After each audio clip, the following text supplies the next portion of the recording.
Bonjour, bonjour, que Dieu nous bénisse. Ce matin, nous allons parler d'un phénomène qui est courant dans notre société. C'est les difficultés que l'on rencontre. La société est endurcie. Les gens ne voient pas la main de Dieu qui vient vers eux. L'amour de Dieu qui se répand à travers les agents qui les visitent, qui leur parlent par tous les moyens. Frère, c'est vraiment alarmant. L'homme est occupé à beaucoup de choses, sauf à l'essentiel. Pour Dieu, il faut préparer l'avenir. C'est-à-dire préparer ta communion avec lui. Malheureusement, on est occupé par nos différentes activités et on oublie l'essentiel. Dieu, pour rattraper le tir, amène les agents sur le terrain, amène des frères et des sœurs sur le terrain. Quelles sont les difficultés qu'il rencontre? Il rencontre quelqu'un, on lui prêche l'évangile, il dit qu'il est un enfant de Dieu. Alors qu'il vit dans le péché, il ne se rend pas compte que c'est vrai, même s'il a passé plusieurs années, tout le temps à l'église, il n'est pas un enfant de Dieu. C'est de ça que nous allons parler ce matin. Comment reconnaître si tu es vraiment un enfant de Dieu? Pour résumer, pour dire que quelqu'un est un enfant de Dieu, vérifie tout simplement si tu obéis au Saint-Esprit. Car la parole de Dieu dit, dans 1 Jean 3, verset 8 jusqu'à 10, il dit qu'il a les enfants de Dieu et les enfants du diable. Quels sont ceux qui sont les enfants de Dieu? Et quels sont ceux qui sont les enfants du diable? C'est de ça que nous allons parler aujourd'hui. Les enfants de Dieu et les enfants du diable. Les enfants de Dieu sont conduits par le Saint-Esprit, obéissent au Saint-Esprit, cherchent la volonté de Dieu et font la volonté de Dieu. Ils ont la crainte de Dieu dans le cœur.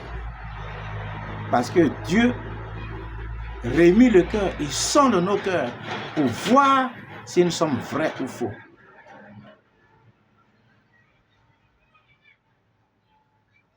On est souvent surpris quand on va vers une personne pour lui dire, donne ta vie au Seigneur Jésus. Donne ta vie au Seigneur Jésus. Il dit, non, moi, allez-y vers les païens. Moi, je vais déjà à l'église. Je suis converti, je suis baptisé, confirmé. Alors que les marques du diable sont sur sa vie. Ça se voit. Il suffit de jeter un coup d'œil sur sa manière de s'habiller. Il n'y a pas la crainte de Dieu. Il s'en fiche. Il s'habille selon son goût à lui. Et non selon le goût de Dieu. Il parle selon son goût à lui. Et non selon le goût de Dieu. Il fait les choses selon son goût. Et non selon le goût de Dieu. Quelle que soit sa position dans l'église, dans la société, et il dit, je suis un enfant de Dieu. Et il soutient ça. Frère ou ma soeur, il y a des signes pour reconnaître. Quand on voit un homme, on sait que celui-là, c'est un homme. Quand on voit une femme, on dit que celle-là, c'est une femme. Il y a des signes. Un enfant de Dieu, il y a des signes. L'obéissance à la voix du Saint-Esprit. L'obéissance à la voix du Saint-Esprit. En toutes circonstances, en tout lieu, en tout temps. Pour certains, ils vont me demander, qu'est-ce que c'est que le Saint-Esprit? Si tu n'as pas donné ta vie au Seigneur Jésus, comment tu peux savoir qui est le Saint-Esprit? Le Saint-Esprit est Dieu. C'est sa puissance qui agit en nous pour nous conduire, pour nous rendre capables d'agir comme il le dit dans Philippiens. Je vous rendrai capable de vouloir et d'accomplir ce qui est agréable à mes yeux. C'est le Saint-Esprit qui convainc nos cœurs, qui nous dit ce qui est mal, ce qui est mauvais, nous rappelle cela. C'est l'Esprit de Dieu en nous. Comme il a dit, j'habiterai au milieu de mon peuple. Mais qu'est-ce qui explique cela, frère? Comme le dit la parole de Dieu, Les gens sont aveuglés, frère. Aveuglés, je te dis. Aveuglés par qui? Par le Dieu de ce monde. Satan et ses agents sillonnent partout pour aveugler les gens par de faux raisonnements. Il va à l'église, il n'abandonne pas le péché, il ne respecte aucune règle, il ne lit pas la parole, il ne la respecte pas, il ne la pratique pas. Et Satan continue de lui dire que non, toi tu es un enfant de Dieu, il croit ça. Si tu crois ça, tu n'es pas un enfant de Dieu. Un enfant de Dieu a la crainte de Dieu. Quand il vient à l'église et qu'il est converti, il a donné sa vie réellement au Seigneur Jésus, comme le dit sa parole, dans 2 Corinthiens 5, verset 7, 17 du moins, les choses anciennes sont passées et toutes choses sont devenues nouvelles. Quand tu es en Christ, les choses anciennes sont passées et toutes choses sont devenues nouvelles. Mais tu continues, la même colère là t'habite. Les rancunes, l'injustice, tu n'as pas pitié, tu n'as pas honte. Rien n'a changé, tu parles comme tu veux, tu fais comme tu veux. Juste une petite modération. Et tu dis que tu es un enfant de Dieu.